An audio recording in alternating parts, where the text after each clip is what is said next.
Good afternoon, all the viewers. Welcome to the FB Live of SRJ CBCC Cancer Care Hospital Indore. Uh, it is a month of March and it is known to be a month of colorectal cancer awareness. That's why we are here for the discussion on colorectal cancer. And for today, आज हमारे साथ है doctor Huzaifa Lokhandwala. So welcome sir to this program.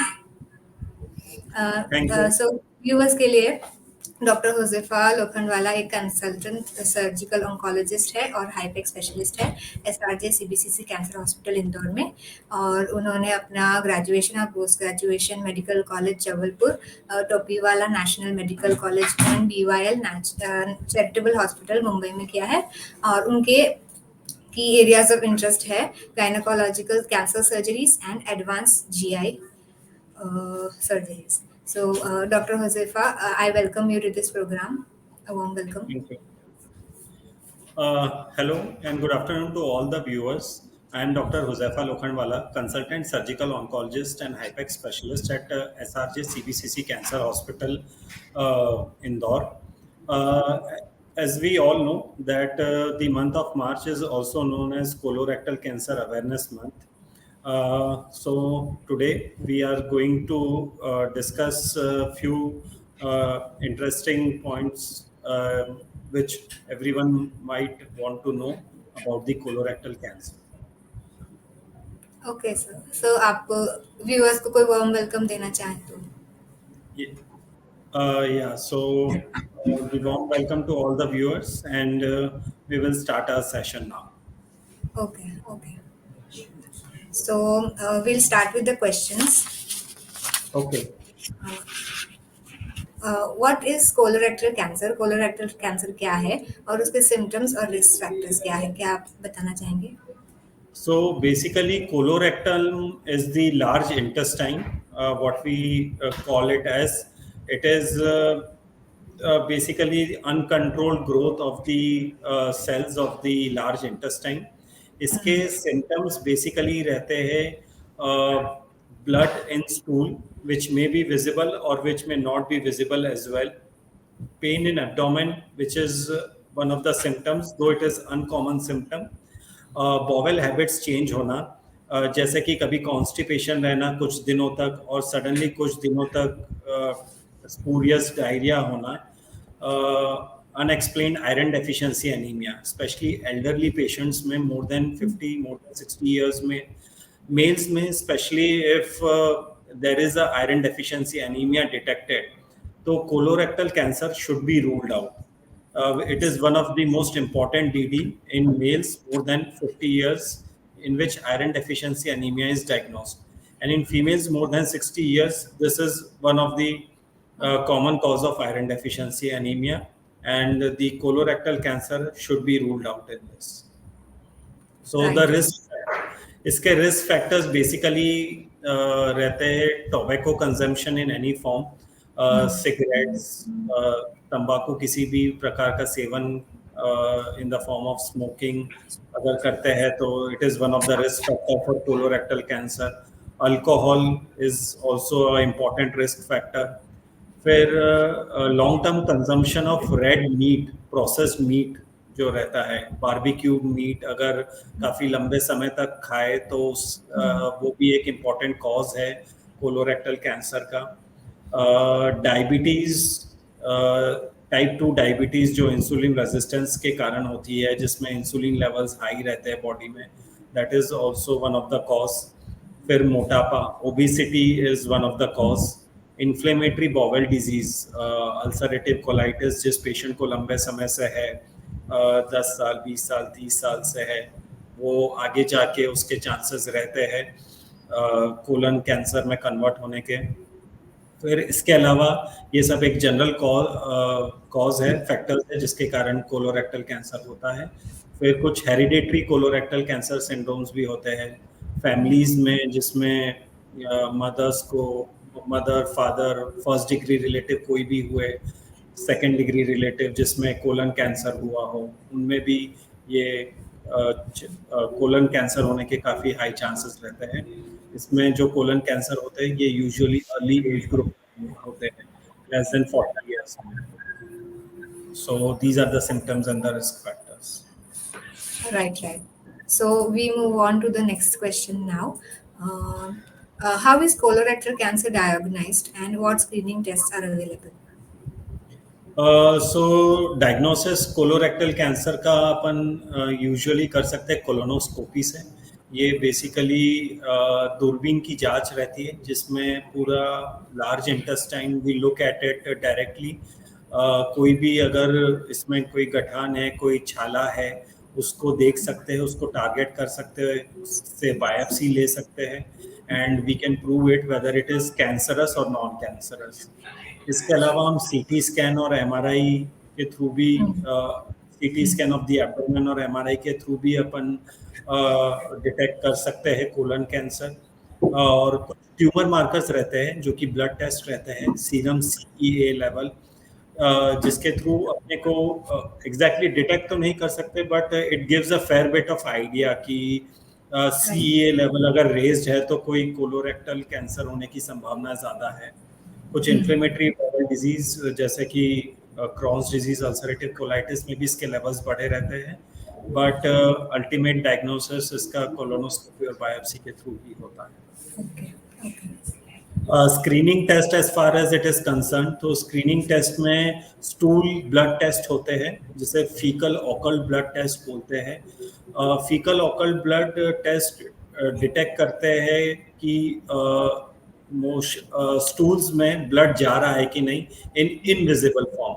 अगर visible है तो वो तो दिख ही जाता है मोशन स्टूल्स में ब्लड जाना, बट अगर स्टूल्स में ब्लड नहीं जा रहा है तो ये टेस्ट के थ्रू हम डिटेक्ट कर सकते हैं कि is there any blood loss through the stool in any invisible form, microscopic forms basically.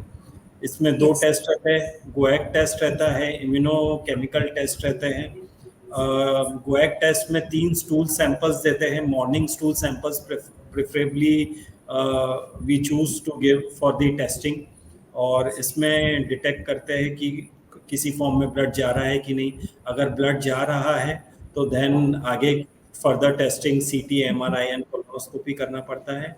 Immunochemical test जो स्टूल में करते हैं, it's not very widely available in India but ये एक सिंगल टेस्ट के थ्रू ही पता कर सकते हैं कि इसमें is there any blood loss in the stool in any invisible form. उसके अलावा जैसे मैंने बताया colonoscopy is also one of the way of screening. Screening test मतलब बेसिकली प्रॉपर कैंसर डेवलप होने के पहले ही हमने उसको डिटेक्ट कर लिया है और उसका ट्रीटमेंट कर दिया करेंगे, या तो बहुत अर्ली स्टेज में कोलन कैंसर, कोलोरेक्टल कैंसर पकड़ के और उसका ट्रीटमेंट करेंगे. So this is the utility of screening test. Screening test basically 3 cancers के लिए काफ़ी कॉमनली यूज़ किए जाते हैं जिसकी हाई यूटिलिटी है और जिसमें हमें काफ़ी सक्सेस मिली है कैंसर को अर्ली स्टेज में पकड़ के ट्रीट करने की. One of them is colorectal cancer, other is breast cancer and the third one is the cervical cancer. So yes. These are the diagnostic test and the screening test. Yes. So very insightful. So our audience now knows what is colorectal cancer and what are the symptoms. Now moving on, what are the different stages of colorectal cancer?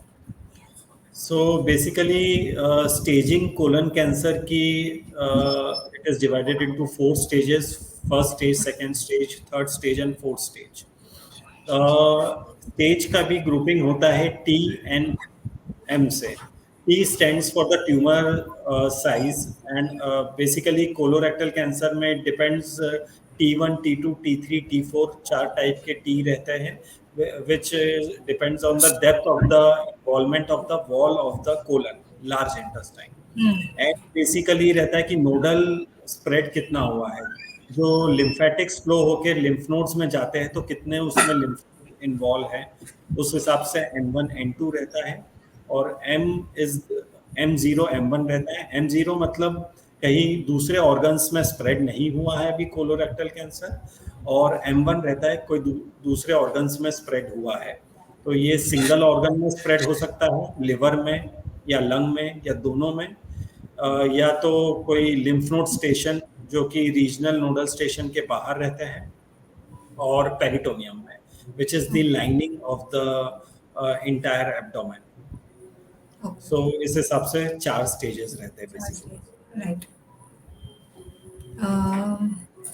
Okay. So the next question, the third question is, the fourth question is, what are some lifestyle changes?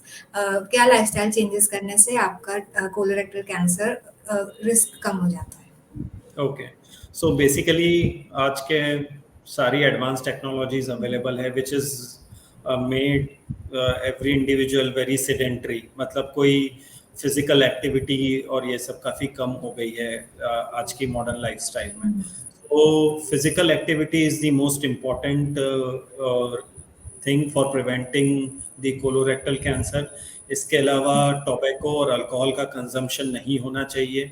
ये ना तो सिर्फ colorectal cancer cause करवाता है, बल्कि more than 70 types of cancers in the body it cause. So smoking, alcohol consumption रोकने से ही काफ़ी सारे कैंसर्स जैसे कि oral cancers, lung cancers, liver cancers और भी कई तरह के कैंसर्स प्रिवेंट किए जा सकते हैं in addition to the colorectal cancer. इसके अलावा हाई फाइबर डाइट लेनी चाहिए विच इंक्लूड्स मतलब corn should be there, green leafy vegetables should be there. इसके अलावा मिल्क और मिल्क प्रोडक्ट्स से भी का कंजम्पशन से भी कोलोरेक्टल कैंसर की रिस्क कम होती है. सो ये कॉमन लाइफस्टाइल चेंजेस करने से we can significantly reduce the risk of colorectal cancer. Yes, doctor. So, what are the potential side effects of colorectal cancer treatment? उसके side effects क्या हो सकते हैं and how can they be managed? Okay, so basically colorectal cancer treatment is a multimodality treatment. इसमें surgery, chemotherapy, radiation therapy, immunotherapy सबका role रहता है. Radiation therapy का रोल कोलन कैंसर में कम, रेक्टल कैंसर में ज़्यादा होता है. तो surgery as far as it is concern मैं उसके बारे में बताना चाहूँगा कि इसमें साइड इफ़ेक्ट्स मिनिमल रहते हैं. व्हाट वी डू इज़ इसमें जो पार्ट कोलन का, लार्ज इंटेस्टाइन का इन्वॉल्व है, उसे कट करके रिमेनिंग ऑफ द इंटेस्टाइन को हम जोड़ देते हैं. सो हम आजकल मॉडर्न टेक्निक्स में स्टेपलर करते हैं जिसमें ये जो जॉइंट क्रिएट करते हैं डिजीज़ निकालने के बाद लार्ज इंटेस्टाइन का, कोलन का, उसे रिजॉइन कर देते हैं जिससे लीक होने के चांसेस काफ़ी कम रहते हैं. सो एक इम्पॉर्टेंट इसमें रिस्क फैक्टर जो रहता है सर्जरी में वो लीक का रहता है. इसके अलावा बाकी और कोई ऐसा मेजर साइड इफ़ेक्ट नहीं है. जो पेन और वो रहता है it can be easily managed. Chemotherapy और रेडिएशन के साइड इफ़ेक्ट्स भी it can be controlled through various medicines. So side effects आज के डेट में काफ़ी कम है कोलोरेक्टल कैंसर ट्रीटमेंट में, and it can be easily managed whatever they are. Okay, so हमने सर्जरीज की बात की. सो उससे रिलेटेड ये है कि कोलोरेक्टल कैंसर का रिसर्च लेटेस्ट एडवांसमेंट्स और ट्रीटमेंट्स में एडवांसमेंट्स क्या आ रहे हैं और how can they change the outlook of the patients? Okay, so basically जो as far as surgery is concern, तो इसमें रोबोटिक सर्जरी, लैप्रोस्कोपिक सर्जरीज के ऑप्शंस भी आजकल है in addition to the open techniques. तो ये लैप्रोस्कोपिक और रोबोटिक जो कोलोरेक्टल कैंसर सर्जरीज होती है इसमें हम साइड इफ़ेक्ट्स, मिनिमल पेन के साथ पेशेंट को बहुत जल्दी डिस्चार्ज कर सकते हैं. इवन हम सेकेंड डे पे ओरल स्टार्ट कर देते हैं और फोर्थ या फिफ्थ डे पे सॉफ्ट डाइट स्टार्ट करके पेशेंट को हम घर भेज सकते हैं. बाकी और भी एडवांसेस हुए कोलोरेक्टल कैंसर ट्रीटमेंट में, those are medical point of view से वो सब है. इम्यूनोथेरेपीज और ये सब अवेलेबल है जिसमें इवन स्प्रेड आउट डिजीज भी है अगर, तो ऐसा नहीं कि मतलब it is a kind of death sentence. Life काफ़ी प्रोलॉन्ग की जा सकती है इम्यूनोथेरेपी यूज़ करके.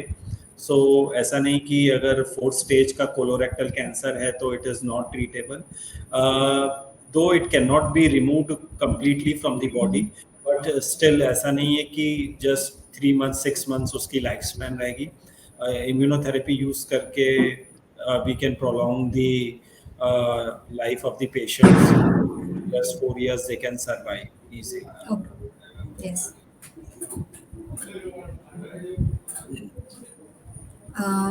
And lastly, what are the common myths and misconceptions about colorectal cancer, and how can they be corrected? Okay, so usually जो colorectal cancer का most common symptom होता है स्टूल्स में ब्लड जाना. ये काफ़ी टाइम तक पेशेंट्स मतलब इग्नोर करते रहते हैं, या इसे हेमरॉइड्स जैसे पाइल्स बोलते हैं, पाइल्स या फिशर समझ के इसे इग्नोर करते रहते हैं कि इस कारण से ब्लीडिंग हो रही है. तो अगर ये सिम्टम है तो see the your nearest clinician, अपने निकटतम डॉक्टर से मिले, उन्हें दिखाएं.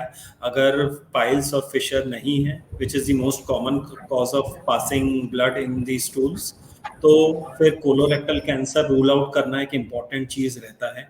हमारे पास पेशेंट्स जो आते काफ़ी टाइम तक सिम्टम्स इग्नोर करते हैं, जिस कारण से डिजीज़ काफ़ी एडवांस लेवल में हो जाती है.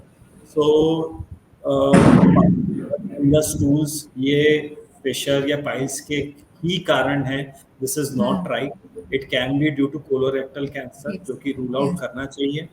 इसके अलावा हम जैसे काफ़ी सारे पेशेंट्स को कोलोनोस्कोपी और बायोप्सी एडवाइस करते हैं, तो पेशेंट्स बायोप्सी नहीं करवाना चाहते. जैसे कि बायोप्सी करेंगे, ट्यूमर को छेड़ेंगे तो उससे ट्यूमर फैल जाएगा. तो ऐसा बिल्कुल भी नहीं है.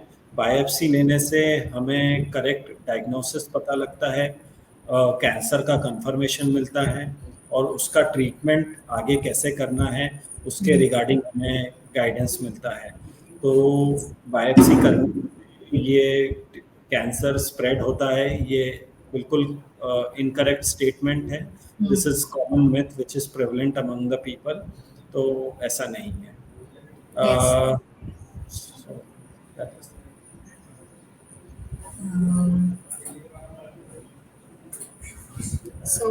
हमारे साइड से questions are over. So now we are ready to take questions from the viewers. Okay. Yes, sure. So Sonam Pandey is asking, can colorectal cancer be cured, or is it a lifelong condition? So basically colorectal cancer can be cured.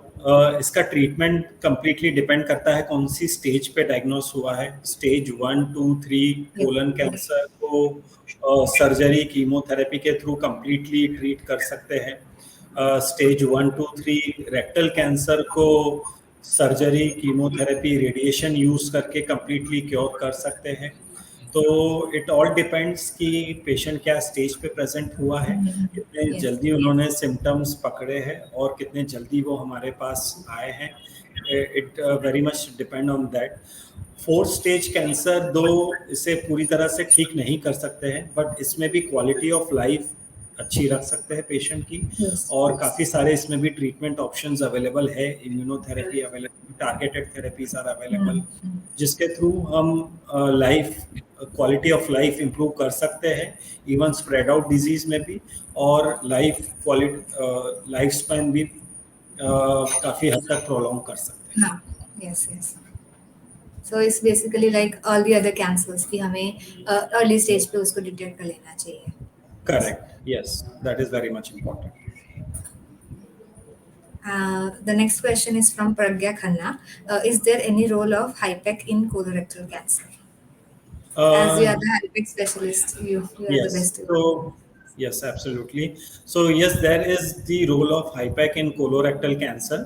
Colorectal cancer का जो spread होने का root है, that is through blood, जिसके through वो liver और lungs में जाता है, through lymph nodes, through lymphatics, जिससे वो रीजनल लिम्फ नोड्स में जाता है, एंड थ्रू द पेरिटोनियम, मतलब which is the covering of the entire abdomen.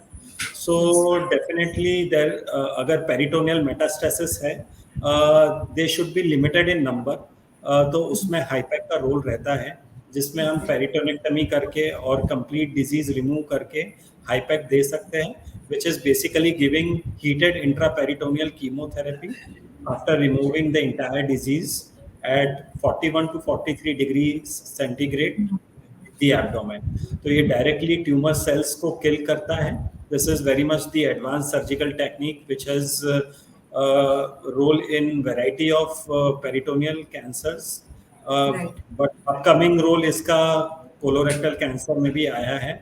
So yes, So I it has think made it. colorectal cancer. Yes, yes. So it has made it much easier for the doctors to cure it. Yes, absolutely. Yeah. Okay. The next question is from Fagun. Can I still live a normal life while undergoing treatment for colorectal cancer, or will it severely impact my daily activities? Okay so इसके colorectal cancer के treatment में जैसे मैंने थोड़ी देर पहले बताया था कि it involve surgery, chemotherapy, radiation therapy. तो as far as surgery part is concern, तो इसमें बेसिकली जो सर्जरी रहती है that is not a very long surgery. 2 to 3 hour surgery is there. Recovery इससे काफ़ी क्विक होती है. ओरल्स हम ईरास प्रोटोकॉल के हिसाब से जल्दी स्टार्ट कर देते हैं. एम्बुलेशन जो कि चलना फिरना सर्जरी के बाद है, जल्दी स्टार्ट कर देते हैं. और यूजुअली हम 4th to 5th डे पे पेशेंट को डिस्चार्ज कर सकते हैं. And the patient can do all their normal life activities once patient is discharged from the hospital. As far as chemotherapy part is concerned, that is also a daycare thing.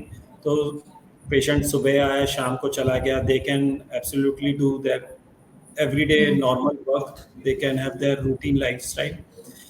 Radiation is also like just a 5-10 minutes affair daily ka, which is given for 3 to 4 weeks. So it doesn't impact the daily activity at all.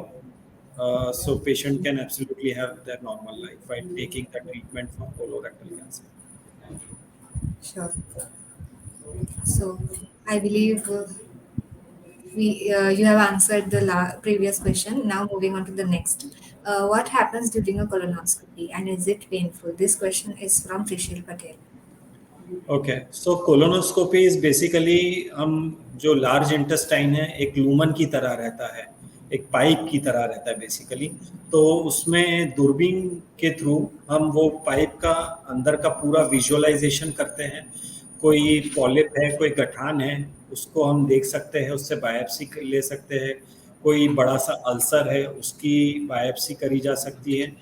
थोड़ा सा discomforting रहता है but it is not exactly painful. इसमें थोड़े से sedation के लिए drugs देते हैं. तो बहुत comfortably patient can undergo colonoscopy. बिल्कुल भी पेनफुल प्रोसीजर नहीं रहता है. Right.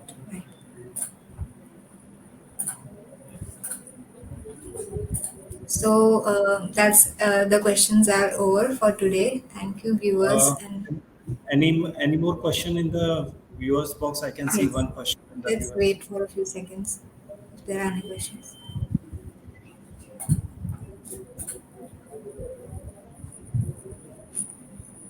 So yes, sir. I believe there are no more questions left for us, and I would like to conclude this. One question is there in the private chat by Mrs. Zahra. Is treatment vary according to the age of the patients, like above 60 years? So colorectal cancer treatment is same for all the patients. Surgery, chemotherapy, radiation. In this, chemotherapy can be vary according to the age of the patient. Like if patient is very much elderly, 70, 75, then depending on various criteria, what kind of cancer it is, at which stage it is, what are the various histopathological factors, chemotherapy may be avoided, but then it all depends on what stage of the patient it is and what the histopathological report of the patient is. But more or less, broadly speaking, chemotherapy, radiation, surgery is part of the colorectal cancer treatment. And the modern techniques which are available, the medicines, what all are available, in that the treatment is no more toxic. Patient can comfortably take the entire treatment, which is for a period of 6 months, and can live their normal life. Yes. Um, so Any more questions? no, there aren't any questions right now. So I believe we are concluding this discussion. Okay. Thank you, all the viewers. Thank you, Dr. Josefa. We really gained many insights from this discussion, and the colorectal cancer discussion was a success for today. I would like to thank the viewers, and Yeah, thank you all the viewers, and I hope I have answered many of the common questions which you may have regarding the cancer in general and regarding the colorectal cancer, as we are celebrating the March as the Colorectal Cancer Awareness Month. Thank you. yes. So this is for the viewers. If you have any queries regarding colorectal cancer, feel free to visit SRJ CBCC Indore Cancer Hospital Indore, and Dr. Josefa will be there to consult you. Thank you. Yes.